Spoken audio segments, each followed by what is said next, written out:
Hi everyone and welcome to my new video where we are going to be setting up my bullet journal for December. This year I haven't been bullet journaling as much as I used to, but when I have, I've been using more stickers and washi tapes to make things a little bit quicker. This time I decided to try out something different and drew the stickers myself with my iPad, and the app I'm using is called Procreate. I thought this would make setting up my journal quicker, but it ended up being quite the opposite, as drawing these stickers took 3 hours. Luckily, setting up the spreads after that was quite quick. For the stickers I used the 6B pencil which comes with the app, and I like using this one because it has a nice texture. I started off by adding the base color for all the items, and for the bigger ones like the sweater I used the color drop tool. Oh, and the trick for seeing your sketch layer is to set it on multiply and drag it on top of the other layers. I added a new layer for each item to make things a little bit easier if I wanted to change the base color later, for example. Some small items that were the same color, like the gingerbread cookies, I drew on the same layer. If you are new to drawing digital illustrations, the biggest difference is that you have to have a lot of layers instead of drawing everything on the same one. If you use just one layer for everything, it will be difficult to correct mistakes, as you can't, for example, erase accidental stroke you made without erasing the whole thing. Anyway, my theme for December is everything cozy, like knitted warm items and things that remind me of Christmas.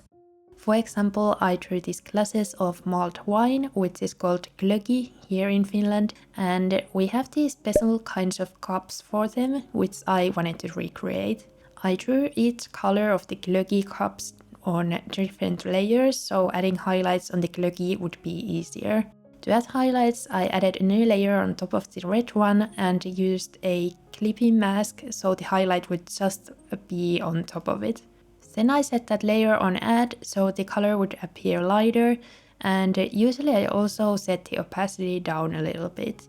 Adding highlights is a good way to add more dimension to your drawings, especially when drawing digitally, so they won't look too flat and, well, digital. As I hadn't drawn stickers in a very long time, I wasn't completely happy with these. The colors ended up being a bit too light on some of the items, which you will see later. I'm glad that I decided to challenge myself though, and I definitely learned a couple things I could do differently next time. And of course, I can still go back working on these and add the changes I want as well. For the mulled wine, I added some small cinnamon sticks, and the color that I first decided to use was looking a bit too dark to my liking, so I changed that to a lighter one. If you have drawn these on a separate layer, you can easily change the color by selecting alpha lock and then filling the layer with a new color. Color dropping is also a good way you could do this, and now that I'm thinking, it might be a bit easier too. After I had drawn the base layers for all of my items, I started to add detailed layers on top of them. I searched a couple of photos of hand-knitted colorwork sweaters for inspiration and added some patterns that seemed to be quite popular. So far I haven't tried knitting colorwork myself, but it's definitely something I want to try out soon. I'm planning on making the rosy sweater by Lenit, and hopefully it won't be too difficult for my first colorwork. We'll see. For the colorwork on my stickers, I used a couple different colors and I wanted the color scheme to be quite warm and cozy. Finding the right colors is probably the most difficult thing for me when it comes to making stickers, as they can appear quite different on paper once you print them out. I used the CMYK color profile when drawing the stickers so the colors wouldn't change too much, but sometimes they still can look a little bit more muted on paper.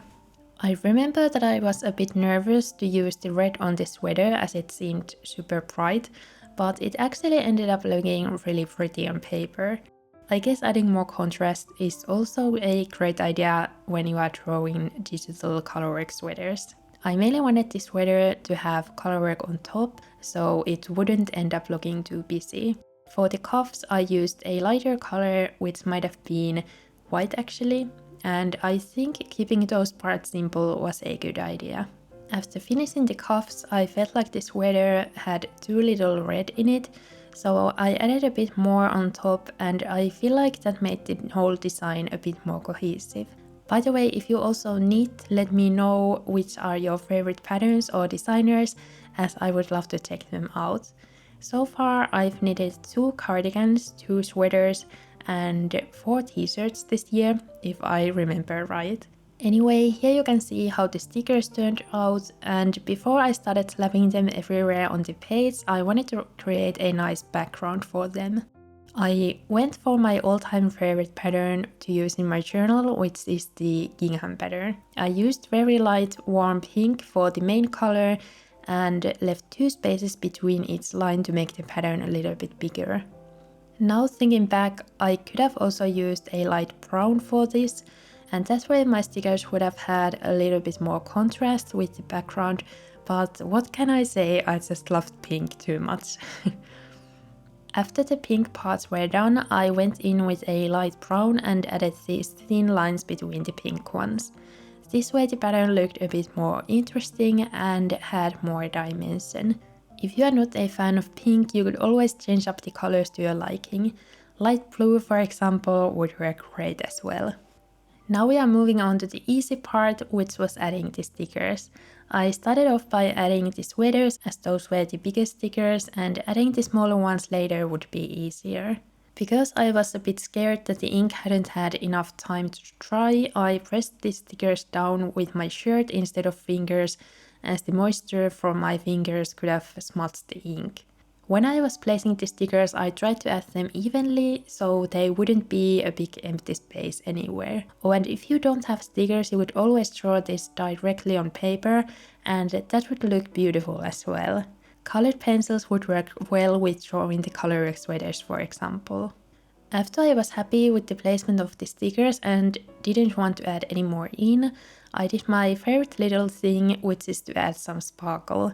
For this I used my gold jelly roll, which is my all-time favorite gold gel pen, as it looks very shiny and is quite opaque as well. Here you can probably see what I meant earlier when I said that the colors were a bit too light. The hat, for example, is quite difficult to see, so I actually ended up adding outlines with a light brown colored pencil so you could see it a little bit better. Because I used a sticker paper and not a vinyl for the stickers, I could easily add more colors with colored pencils on top. After doing that, my cover page was done, and now we can move on to my quote page.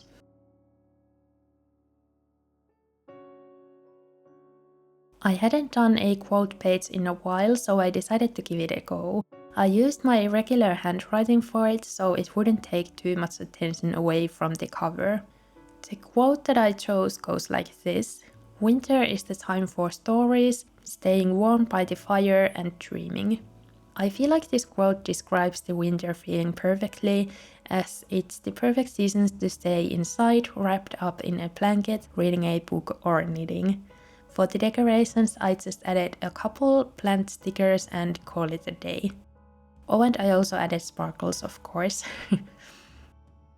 I think this whole cover page took me probably less than half an hour, if you don't count how much time I spent on drawing the stickers.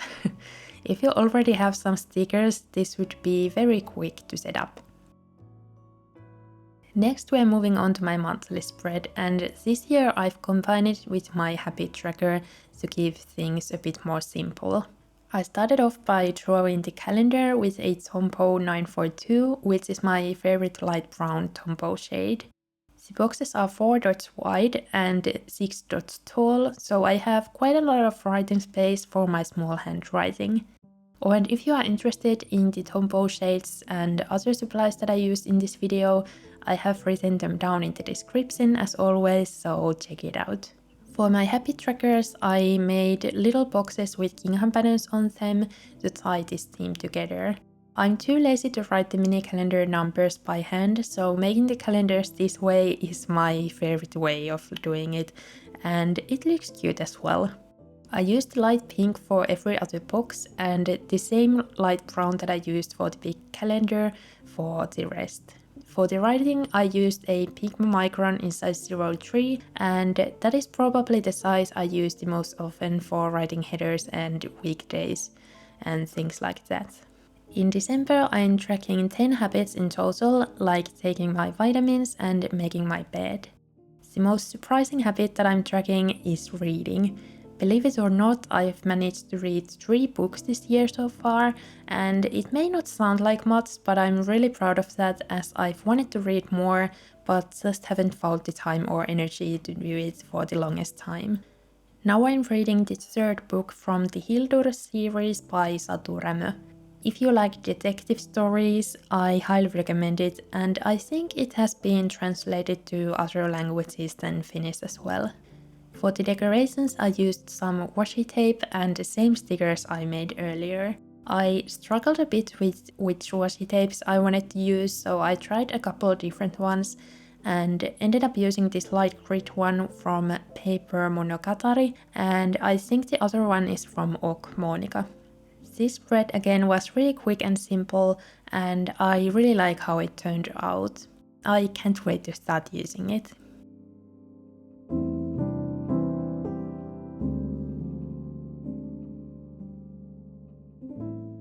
Next, we're moving on to a spread that I dedicated to holiday gifts.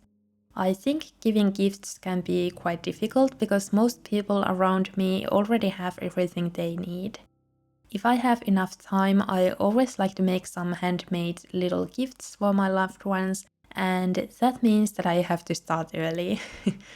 That's why I wanted to write down some ideas for DIY gifts, and I divided them into 3 categories, which are knitted items, snacks and other, which could also be called crafts. The knitted items obviously take a bit longer, so I have already made one thing on this list and I'm working on another, so I won't be in a hurry. Knowing myself, I will probably end up being in a hurry, but at least I've tried to change my habits. All the knitted items on this list are quite small, so they won't take too much time.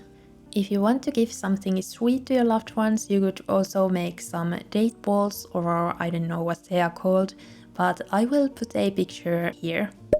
I haven't used any recipe for these as I've just thrown some dates, peanut butter and seeds into a food processor and then rolled the balls in coconut flakes or cocoa powder.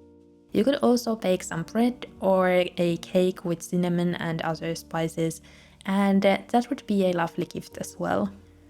I like making holiday cards, but I always forget when I should mail them and then don't end up sending any, so I wanted to make a little section where I could write all the important dates to remember, like the day the holiday cards must be sent and the day when you have to take packages to the post office to get them to people on time.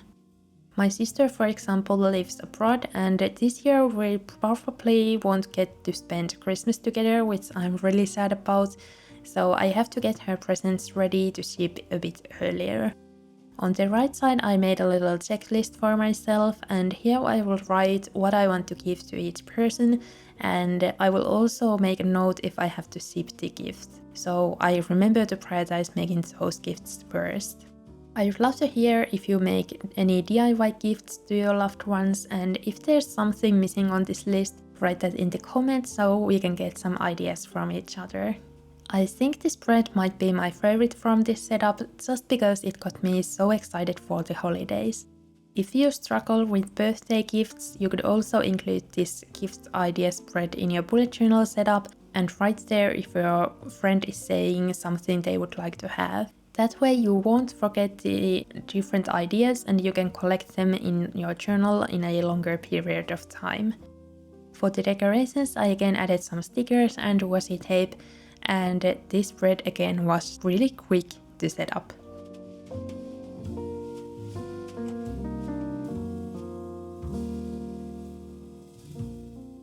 Next we are moving on to the last spread in this setup, which is of course my weekly spread. For this I used a vertical layout with boxes that are 8 dots wide, and I don't know how tall they are because I didn't count the dots. Sometimes I just like to eyeball it, and I've been using this layout for such a long time that I already know how much writing space I usually like to have. To keep things simple, I drew the date numbers with the same pale pink brush pen that I used earlier. I feel like this layout works the best when the numbers are small, so it's usually a good idea to use it in the first weeks of the month. Of course, you could also use it anytime you want, but this is just how I like to do it. Then I wrote the weekdays on top with a cursive font connecting the words together. I just realized that I forgot to add the horizontal lines to T letters, so it still says Luesday and Lursday. But luckily I can easily fix that still. If you would like to have a bit more color in this spread, you could also use the gingham pattern in the top box with the weekdays. I just wanted to keep things a bit more simple this time, but I might use that trick for the upcoming weekly spreads. At this point I realized that I hadn't used any of the sock stickers that I made, so I decided to add them on this spread. The main reason I hadn't used them was that they were too light and they didn't show up as much as I would have wanted them to. Because of that, I again grabbed a couple of my colored pencils and added some details on top and strengthened the outlines. If I ever end up printing out more of these stickers, I will definitely add these details to my digital drawings so I don't have to go on top with my colored pencils anymore. I think these socks ended up looking a lot better after I had colored them in, and I'm very happy with this spread as well.